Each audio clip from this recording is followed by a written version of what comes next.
Hi,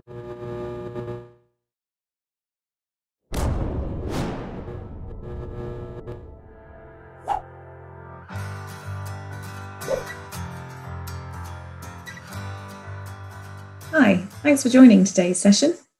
My name's Sophie Costin. I'm Head of Learning Design at Make Real, and today I'm going to be looking at why VR works, and specifically why VR works for training. So I'm going to look at a few case studies of examples that we've created, and then we'll look at some of the research as well, some academic studies as to what might be happening when we interact with a VR solution and why that makes it really well suited for learning new things. So I'm just going to get up a few slides to share with you. There we go. So for those of you who don't know, we're Make Real. We work with some of the country's largest businesses across lots of different sectors, helping them to improve their training offering. We make bespoke training packages using immersive technologies. So that's VR, it's AR, but we also create things for phones and tablets too. So immersive technology is a term that's, or immersive learning is a term that's sort of bandied around a lot. We see it as a spectrum, sort of starting from less immersive things like your phone that you can use to play serious games, you can use for mobile AR, through to more advanced AR headsets where you can start to project things, you can project images, pieces of text into the world around you. Pushing on through then to VR headsets. There's lots of different sort of consumer grade VR headsets now where you can really transport yourself to a completely different world. And then I suppose on the far right, you'd have things like flight simulators where you can start to sort of mix your reality and combine physical objects with projected simulations as well to really transport you to another place entirely. We don't advocate any specific technology. We don't believe in technology for technology's sake. So we really come at it from the particular learning need or the particular business challenge and then match technology to suit that solution. That said, I think we probably do primarily work with virtual reality, that's fair to say. So I'm going to show you a few examples of things we've created now.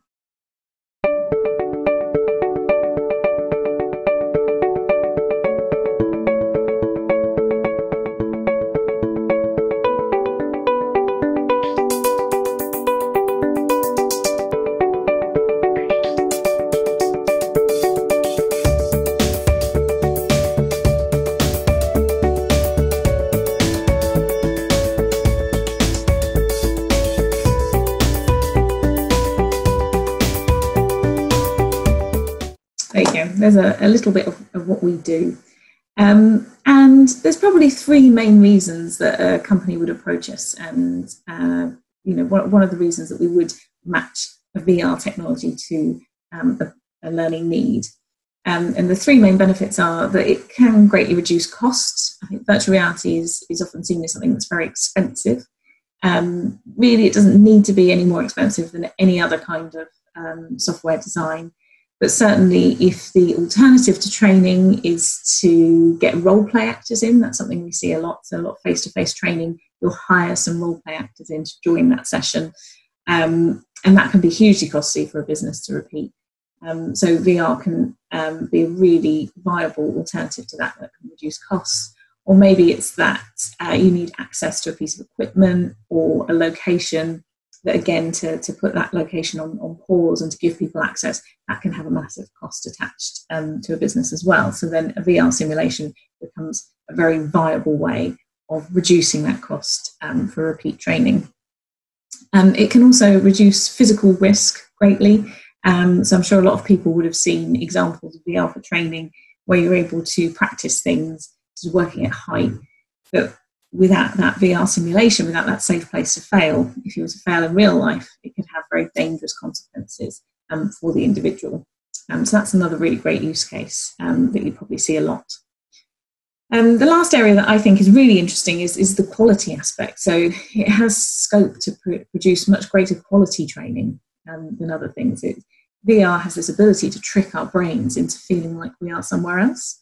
And when we get immersed in that way, then we start to buy into this concept that this environment is real, the things we're experiencing are real, and in that way we're building new memories in a way that other, certainly digital technologies, just aren't even close. So you can produce much deeper learning, much more memorable learning that way as well, which is an area that I think is really interesting. So for me, the real strength of VR, and specifically VR for training, is its ability to make us feel. It really affects our emotions, and when our emotions are affected, that can have real world consequences, that can change our behaviour. Because of things we've seen in a virtual environment, we then start to change our behaviour in the real world. So in this following section, I'm just going to go through a few case studies and things I've experienced in the last sort of couple of years that I've seen elicit quite emotional reactions and the effect that then goes on to have. So to go back to, this is a bit of an old case study for us now, but I wanted to bring it up because it was when I came across to MakeReal at the beginning of last year. This was one of the first courses that was completed after I started. It's just an off-the-shelf product for helicopter marshalling, and it was a bit of a prototype for us to see what we could do with gesture control. And none of this sounds particularly emotive, perhaps, but the first thing you're met with is this tutorial screen where you can practice some of the movements that you'll need in the experience to guide the helicopter. And your objective is to land this helicopter safely.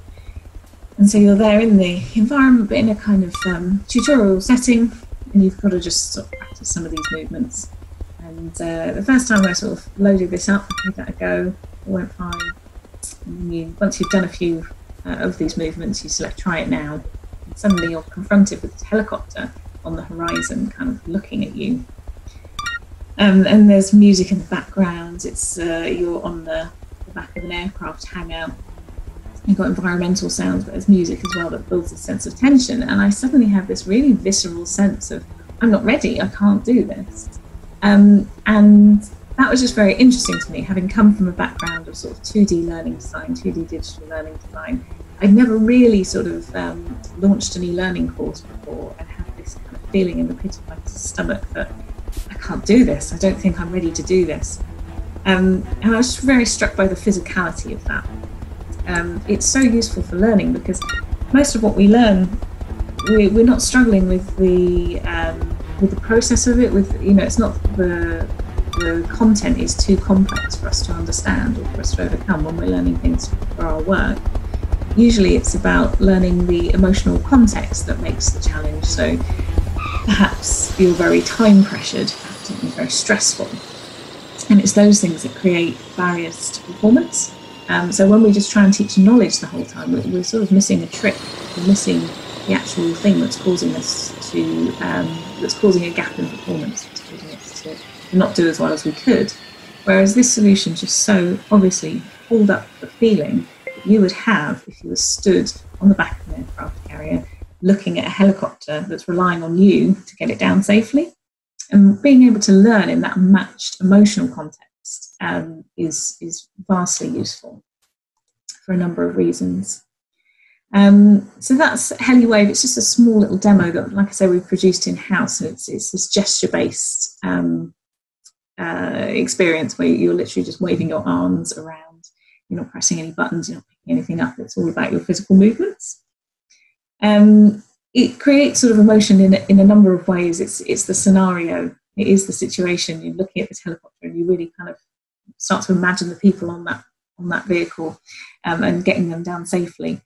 But there's also a lot of things like the music and the environmental sound that really help add to the drama. The music in the background kind of reminded me of 999 from the 90s with Michael Burke. Anyone remembers that?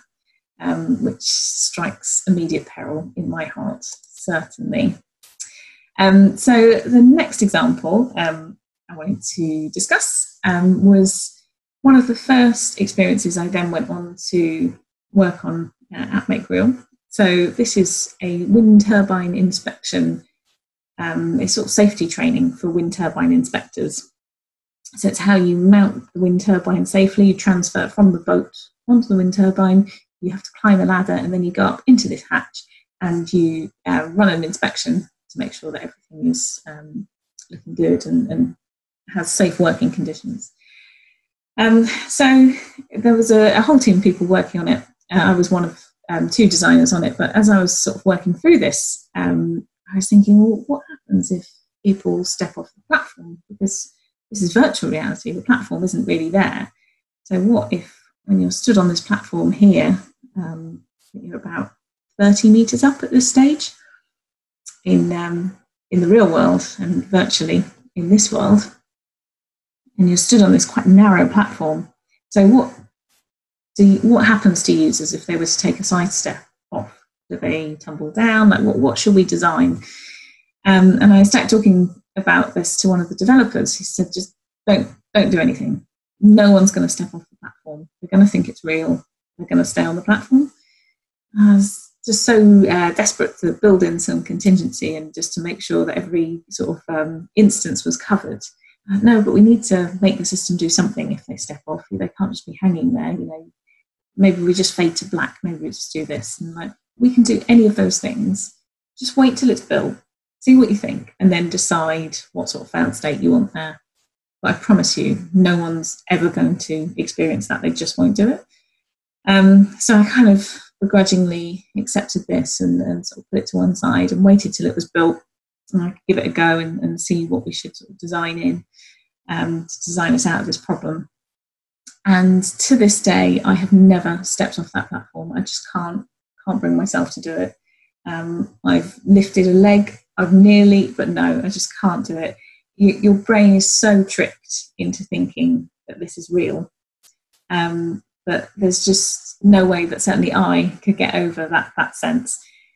I'm sure there might be some people who do it just for a thrill, but it's amazing how much you adjust yourself and adjust your body and your movements to meet this virtual world that really isn't there.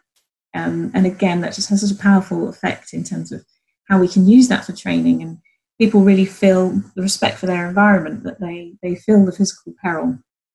And so it starts to emulate some of that sense that they would have working on a wind turbine.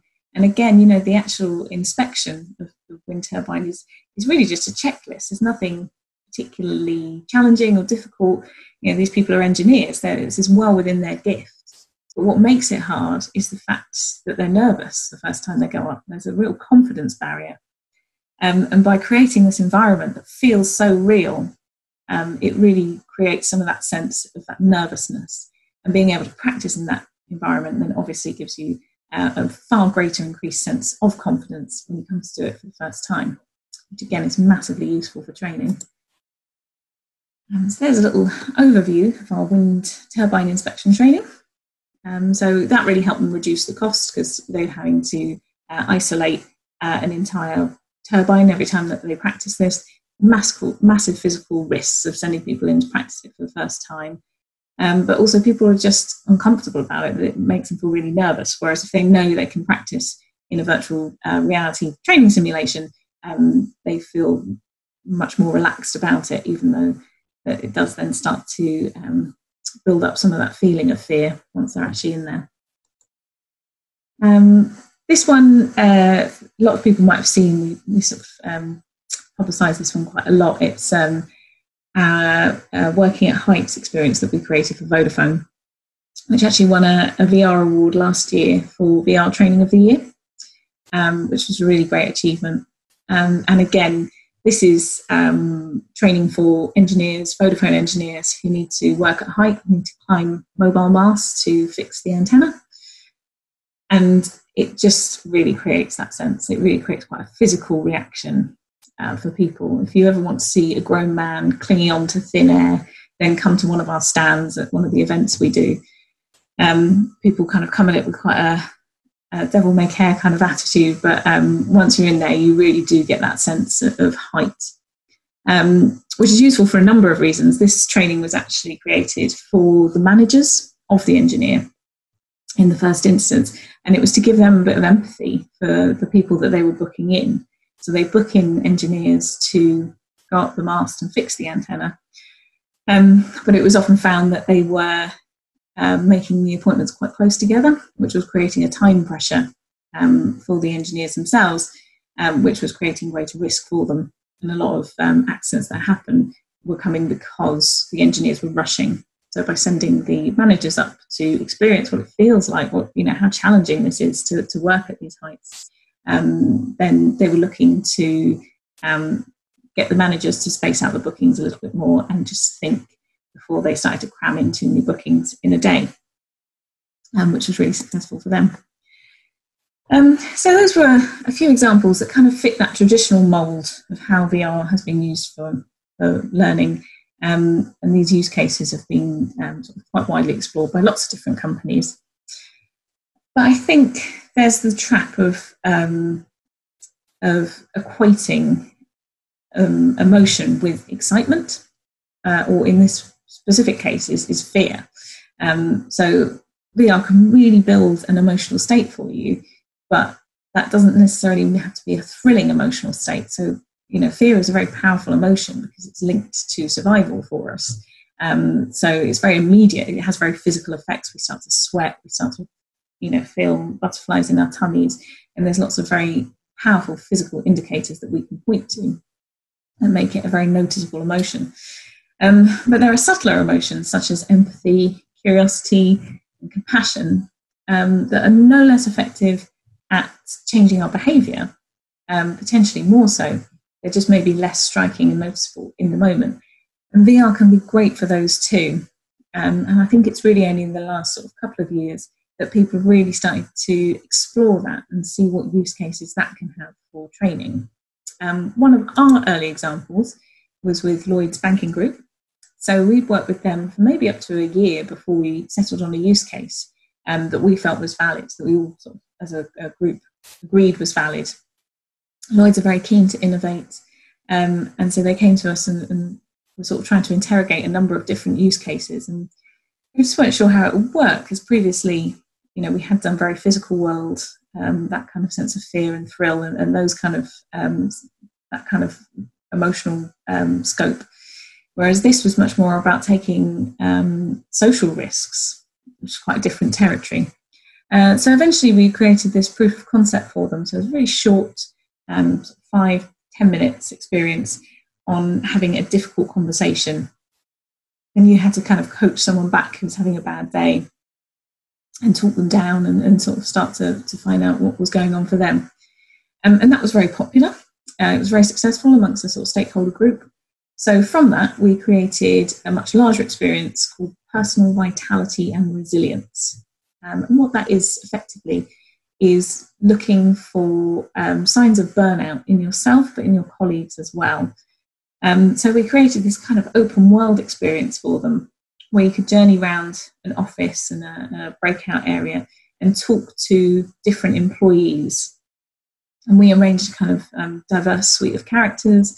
We had lots of different backgrounds, lots of different stories to tell, with the view for sort of everyone being able to find someone they could identify with in this cast of characters.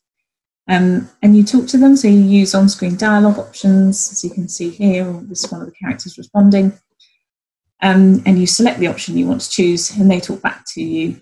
And in their responses, you need to be sort of interrogating what they're saying and thinking about, are they showing that they're thriving in this state?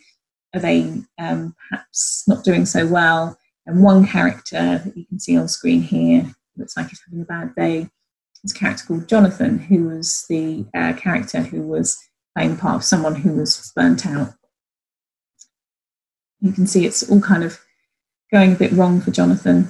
And it's amazing how much people sort of picked up on that. So amongst the development group and the client group, ourselves, we all became massively emotionally invested in Jonathan. But even we've had reports of people who've done the training, and they always ask the sort of follow up on, I hope Jonathan's okay, or in the follow up discussion, he's a character that people just really hook onto and feel very invested in. People feel invested in him to the point where when we then went on to do an even larger course for Lloyds on relationship management, everyone was just desperate to get Jonathan back and show that he'd managed to turn his life around and things weren't so bad for him after all. So we made sure we wrote in a little cameo part for him, a phone sort of speaking part where he can talk about how his life's turned around just very quickly as a little Easter egg for anyone who knows him. But the kind of the sense of compassion towards this character was real. And there's definitely something about experiencing an avatar in VR and sitting across the table from them that you do feel like you've sat across the table from a real character, and you do have a sense of them, and you start to sort of build your own narrative around them and invest in them yourself. To the point where, as a little Easter egg treat for the development team, when we got the voice actor back who played Jonathan, the designer on this asked for a special treat, which was, "I love you to the moon and back." So that was just for us, and it caused great joy amongst the development team. Everybody just really hooked onto Jonathan. They were rooting for him as though he was a real person, which again, in terms of training for emotional intelligence and building empathy amongst employees to improve working relationships, it just has a massive scope for impact, and it's a really interesting area. Lloyds themselves saw a really good take-up rate for this course. So one thing that isn't listed here is it was a purely self-elected course. It wasn't mandatory training, so you could decide whether you wanted to go on this or not. And they saw a massive increase in their take-up rate. I think something like 36% since they added a VR element to this training. It's around 36% of people signed up and self-elected that they wanted to go. But also in terms of people rating it afterwards, it was given 4.4 out of 5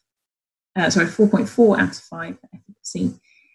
And also in terms of cost saving, as we spoke about earlier, because they didn't have to hire in actors into their face-to-face sessions anymore to be able to practice some of these stories, they saw a large cost reduction in the first year. And obviously the more they use it, the more that cost reduction is going to increase. So that was an example from last year, but just bringing it to the sort of here and now. This is one of the most recent experiences we've created, and sort of that built on what we'd learned in that space. And that's some work we did with Severn Trent for coaching. It was a coaching application for them.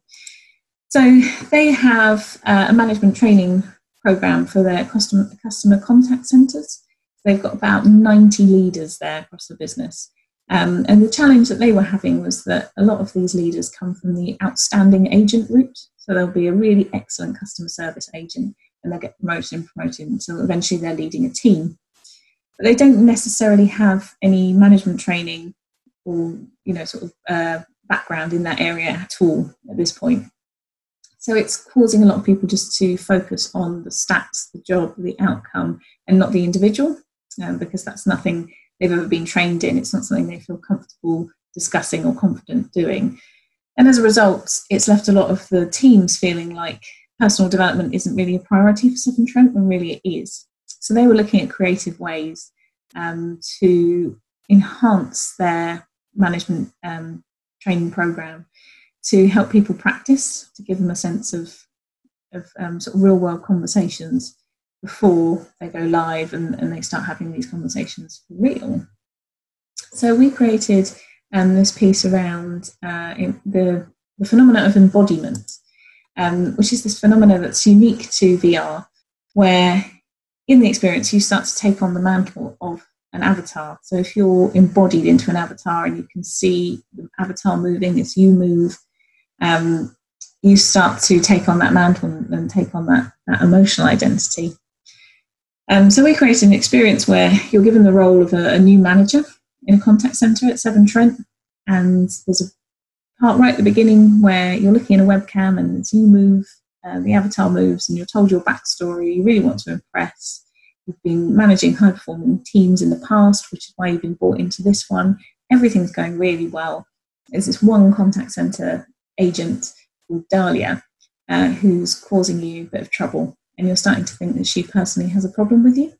So we give you this context and we give you this backstory, and then you go into a conversation with Dahlia. where again you get to choose on screen the options that you're going to say to her, and she then responds to you in time, in line with the options that you're choosing.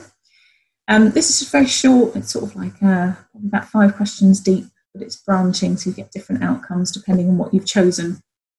But no matter what you've chosen, Dahlia still doesn't seem particularly happy. She's a little bit spiky towards you. But then the embodiment process starts again. So this time the experience reloads, and you can see that you are the character that you've just been sat across from in this meeting. You are Dahlia. And again, you can move, and as you move, the character moves, and you start to hear things from her perspective. So from her perspective, she used to try really, really hard. Her stats used to be good, but she was always overlooked for promotion. It's made her feel really demotivated and undervalued.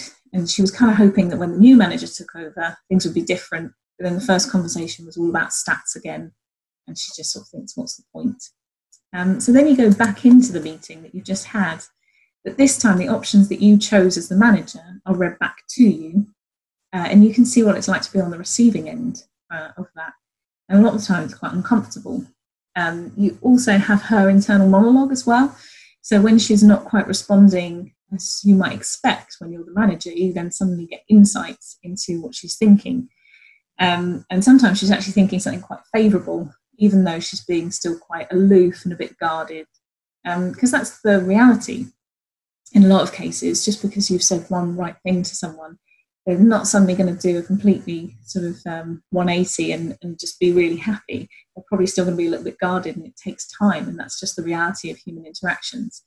But by allowing users to step into someone else's shoes, then you can start to peel back the layers and hear a little bit of that's going on under the hood. Initial feedback for this has been super positive. We're all very excited to get some hard data on it, but unfortunately it was deployment started a week before lockdown started, so everything's gone on pause. So we're sort of waiting with bated breath to get some sort of real hard data on this, because all sort of initial reports indicate that it's going to be really effective.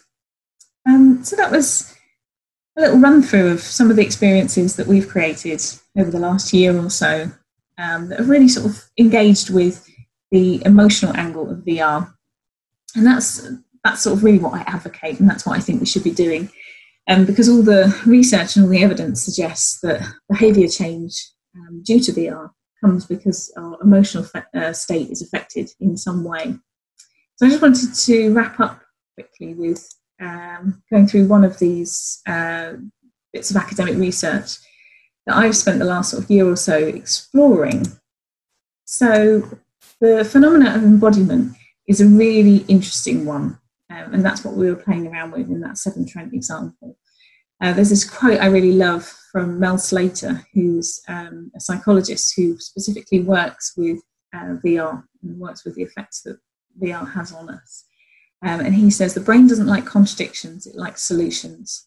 So as soon as you're in a virtual world and your brain can kind of see that it's working in a way that's sort of familiar to it, it buys into it and it starts to believe it.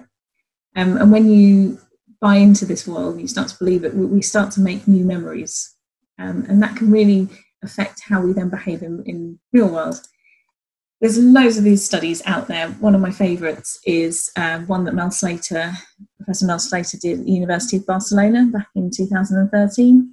And just to sort of make this point that this can be really effective to how we behave in the real world. He looked at reducing racial bias through this phenomenon of embodiment. So a group was taken, they did an implicit association test to baseline their biases. They then went into a virtual reality experience where they were embodied as either a black avatar or a white avatar, depending on what their ethnicity was. That switched around. And they spent just a short amount of time in this experience, but even after a short amount of time, when they came out and they did the implicit association test again, it was seen that their racial biases decreased, which is phenomenal. Like it's quite widely accepted that we all have biases. To a large extent, they're useful to us. It makes us discerning. Sometimes it makes us behave poorly to one another, and really the best we can do is just be aware of them and bracket them and move past them. But this experiment showed that actually people can act to reduce them by developing empathy for one another, by having a sense of what it's like to spend some time in someone else's shoes. And increasingly, the kind of use cases that businesses are coming to us with are very much in this area. And I think this is going to be a real burgeoning area of VR for training over the next couple of years. So then just to sum up, so VR is a great, if we're thinking about the topic of why VR works, it's a great tool for learning when we use it to engage our emotions. And that can mean lots of different things. That can mean excitement, that can mean fear, that can mean curiosity, and it can also mean empathy and things that help us improve our interactions with one another. So it doesn't always equate to thrill or fear. It can be lots of different things. And that's hugely useful for training for a number of reasons, but not least because, as I say, when we learn things at work, it's not often the content that's really that challenging. Often we can understand the content. It's the emotional context that we're put in when we need to demonstrate that skill that actually creates the barriers to performance. And so what VR can do so amazingly is replicate those barriers and help us practice and improve in that kind of safe place to fail. So that was everything that I had to talk through today. Thank you so much for listening. And I think we've got a Q&A. If you have any questions from that session, do get in touch. And yeah, thank you once more.